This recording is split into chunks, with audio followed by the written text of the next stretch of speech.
Bonjour à tous, Grégory Delettre, bienvenue chez LG Thérapie, cabinet d'hypnothérapie basé à Chifflange au Luxembourg, ouvert 7 jours sur 7 de 6h30 à 22h30 puisque je suis à la disposition de mes patients et non l'inverse. Au regard de l'emploi du temps très chargé de certains d'entre vous, il m'a paru bien utile de laisser ce cabinet ouvert afin que vous puissiez trouver créneau horaire à votre convenance. Pourquoi je fais cette vidéo? Eh bien tout simplement pour évoquer avec vous un sujet qui est plus important que ce que vous pouvez croire. Alors comment puis-je présager de cela? Tout simplement parce que on a dans nos sociétés occidentales tendance à sous-estimer, et c'est le sujet, l'inconscient. Je vais donc expliquer le fonctionnement de votre inconscient. Je vais en donner les propriétés. Et avant ça, faire une petite digression en vous disant que l'inconscient, c'est une partie énorme de vous-même, et c'est sur cette énorme partie que se sont basées des civilisations entières pour pouvoir prospérer. On entend par là, par exemple, les civilisations aborigènes qui évoluaient énormément à partir de leurs rêves. Le rêve étant une manifestation, bien sûr, de votre inconscient profond, l'inconscient au sens psychanalytique du terme, mais également les civilisations amérindiennes qui accordaient beaucoup d'importance à leurs rêves. Dans nos sociétés modernes, est-ce une erreur ou pas, je vous en laisserai seul juge, mais dans nos sociétés modernes, nous chantons le plus possible le fonctionnement de l'inconscient en privilégiant, donc par conséquent, notre partie consciente. Il est bien entendu que c'est notre partie consciente qui est bien plus à même et qui est la seule capable chez vous de faire preuve d'esprit d'analyse, de faire preuve d'esprit de comparaison, de pouvoir programmer des événements, bref, faire en sorte que votre vie de tous les jours puisse fonctionner. Mais c'est au détriment de tout ce que votre inconscient pourrait vous permettre de faire, de réaliser, d'évoluer. Cet inconscient, commençons à en parler, il gère tout simplement, ni plus ni moins que 90% de votre comportement et de vos actions quotidiennes. Ça vous paraît énorme? Renseignez-vous, je n'invente rien, ce n'est pas une méthode pour moi pour vous inquiéter. 90% des actions que vous faites tous les jours sont inconscientes. Pourquoi? Parce que après que vous ayez appris à faire quelque chose de manière consciente, une fois que cet apprentissage est solidement acquis, solidement ancré, il passe dans votre inconscient de telle manière à délester votre partie consciente et lui permettre d'effectuer d'autres tâches. C'est ainsi que vous allez pouvoir conduire tout en discutant. C'est ainsi que vous allez pouvoir régler vos courses tout en discutant. C'est ainsi que vous allez pouvoir effectuer plusieurs tâches menées simultanément.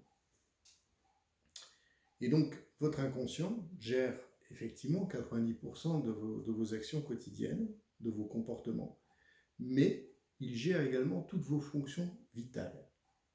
Et oui, rien que ça. C'est-à-dire le battement de votre cœur, bien sûr, vos mouvements respiratoires, votre digestion. D'une certaine manière, vos émotions sont également gérées par votre inconscient.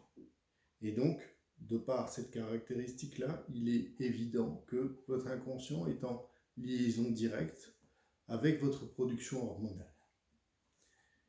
Et toute cette partie-là, qui compose la majeure partie de ce que vous êtes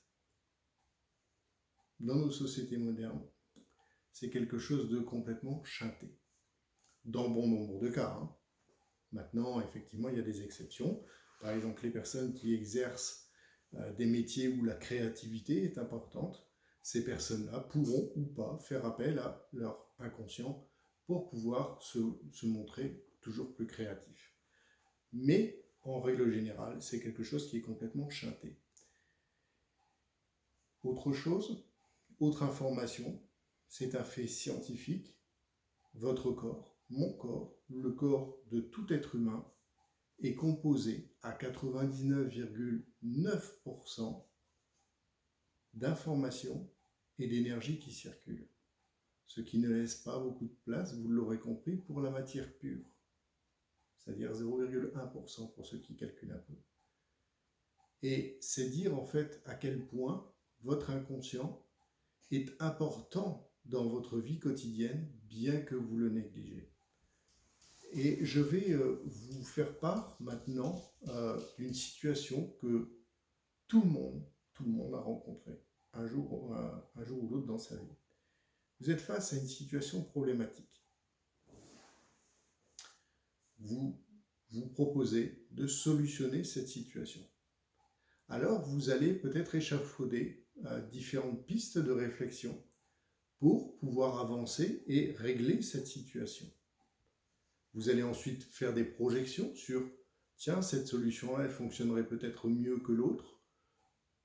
Peut-être celle-ci est à envisager également. » Et vous allez procéder de cette manière-là à une sorte de tri. Et au bout de ce tri va sortir une solution. Et vous allez mettre en application cette solution pour parvenir à sortir de cette situation qui vous déplaît, désagréable, problématique, que ce soit dans votre travail, dans votre famille, dans votre vie personnelle, au sport, comme vous le souhaitez. Et si vous parvenez à régler ce problème-là, votre ego, qui fait partie de votre conscience, qui fait également partie de votre conscience, va être relevé. Je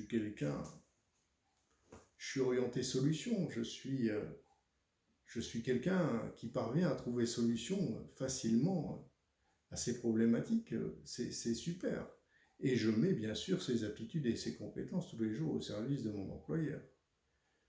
C'est très bien. Si par contre, la première solution ne fonctionne pas, inutile de s'entêter, parce qu'il y a une différence entre l'entêtement et la persévérance, n'est-ce pas? Vous allez donc échafauder une autre hypothèse de travail. Vous allez envisager une autre solution, une autre manière de résoudre votre problématique. Vous allez peut-être reconsulter toutes celles que vous aviez envisagées avant, si vous êtes un peu méthodique, et vous allez mettre en place cette deuxième façon de procéder. De la même manière, si elle fonctionne, voilà, franchement, je peux être fier de moi parce que, en plus d'être orienté solution, je suis quelqu'un de persévérant. C'est super. Malheureusement, si vous n'y arrivez pas, là, ça va se corser. Parce que là, on a la dose de stress qui va augmenter, la frustration qui va peut-être venir se mêler à ce stress, et cette situation que vous souhaitez solutionner, que vous souhaitez voir régler, ne se règle pas aussi facilement que vous le pensiez. Alors, commencez à gamberger. Votre inconscient, bien sûr, on n'en parle pas, on est dans l'analyse. Alors, vous n'allez pas revenir à la première solution, ce serait une erreur, elle n'a pas fonctionné, preuve à l'appui. Vous allez passer à une troisième solution. Et si cette solution fonctionne, alors vous allez pouvoir vous dire « Ah, j'ai vraiment éprouvé quelques difficultés à régler cette situation, mais j'y suis arrivé. » Et à force d'obstination, à force de persévérance, à force de pugnacité, j'y suis arrivé, j'ai trouvé une solution. Votre ego va peut-être encore plus s'enorgueillir que ça n'était le cas si vous aviez obtenu la solution à partir de la première piste que vous avez explorée. Mais si vous n'y arrivez pas, au bout de la troisième fois, ça devient compliqué. Vous faites quoi? Qu'est-ce que vous allez faire si la solution que vous avez employée, les 3 solutions, ne marche pas? Si votre situation, vous ne parvenez pas à la régler, il se passe quoi dans ce cas-là? Comment réagissez-vous? Vous laissez tomber? vous vous dites je réglerai cette situation plus tard, il me faut temporiser, je n'ai pas de solution immédiatement. Ou vous allez laisser la situation peut-être prendre un peu plus de place, laisser la situation dépérir, peut-être s'aggraver même. Et si je vous dis que dans ce cas précis, vous n'aurez utilisé que 10% de vos capacités pour parvenir à trouver solution à cette problématique. Vous êtes en réalité comme une sorte de cheval auquel on aurait mis des œillères pour faire une course, en ne voyant que devant vous, pardon, et bien souvent, pas plus loin que le bout de votre nez. Parce que dans ce scope de solution, vous n'avez pu forcément utiliser que 10% de votre cerveau. Les 90 autres pourcents qui sont représentatifs de votre inconscient, vous n'utilisez pas. Alors qu'est-ce que c'est que votre inconscient? Et en quoi mon métier consiste?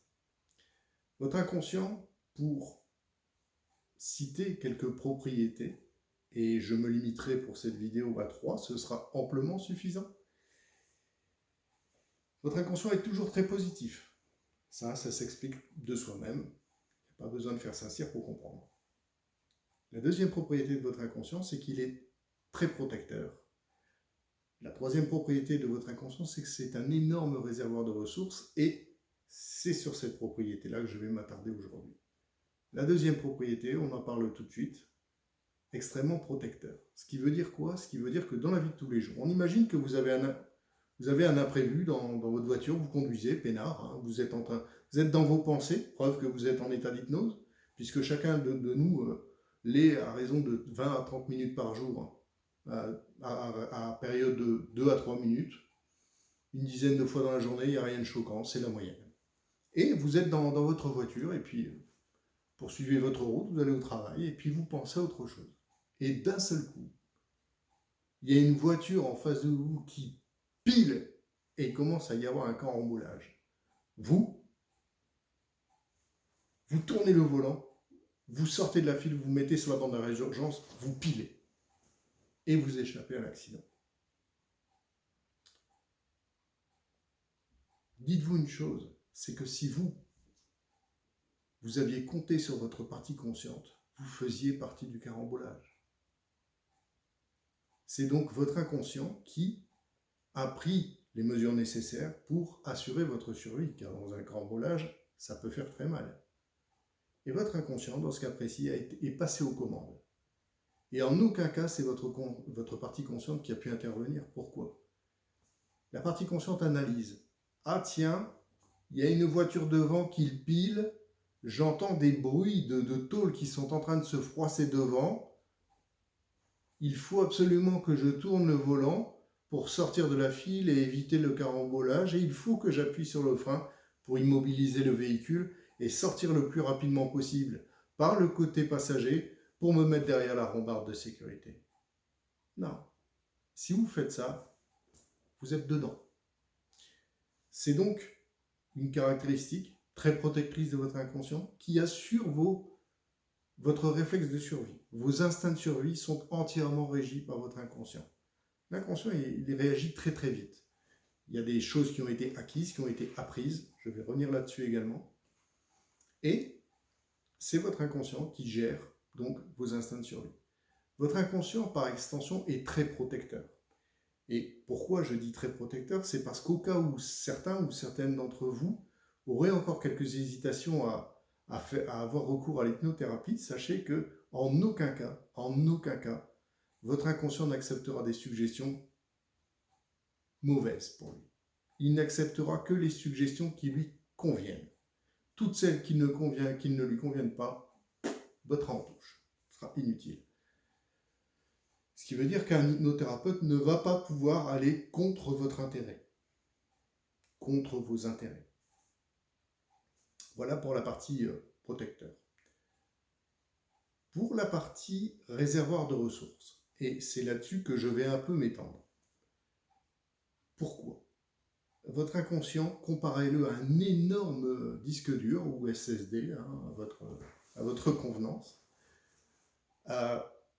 Et sur ce support est gravé tous les événements que vous avez vécus depuis votre naissance, tous les apprentissages que vous avez eus, toutes les ressources que vous avez dû monopoliser, toutes les capacités que vous avez dû développer, toutes les aptitudes toutes les aptitudes qui vous a fallu également développer. Depuis que vous êtes né, ça veut dire quoi? Ça veut dire que, dans un premier temps, le jeune nourrisson, sorti de la maternité, ne reconnaît pas visuellement le visage de sa mère. Sa mère étant la personne qui va assurer la survie du bébé.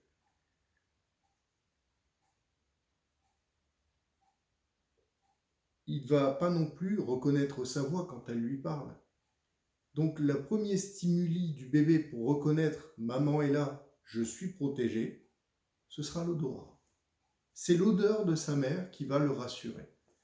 Après, ce sera l'ouïe, ensuite ce sera la vue. Et depuis, de la même manière que bébé grandit, et puis bébé commence à faire ses premiers pas à grand-peine. On est tous passés par là. Fait ses premiers pas à grand-peine. Et il lui faut vraiment beaucoup de maîtrise au niveau de son corps. Et vous le voyez qui se tortille pour essayer de garder l'équilibre jusqu'à ce que ça devienne entièrement naturel. Et quand ça devient naturel, comme je vous le disais au tout début de cette vidéo, c'est l'inconscient qui prend le relais. Aujourd'hui, vous marchez sans même y penser. Je dirais même, vous marchez en pensant à autre chose. Vous marchez en téléphonant, vous marchez en jouant, en regardant une vidéo, en écoutant de la musique. C'est quelque chose qui est passé dans l'inconscient. Et depuis donc que vous êtes né, vous avez dû apprendre, apprendre et apprendre encore et encore. Et aujourd'hui, encore, vous apprenez. Vous avez dû développer des capacités, des aptitudes qui se sont mises en sommeil parce qu'à un moment donné, il ne sert plus à rien de les exploiter, elles ne sont plus nécessaires. Mais elles sont toujours là. En quoi consiste mon travail ?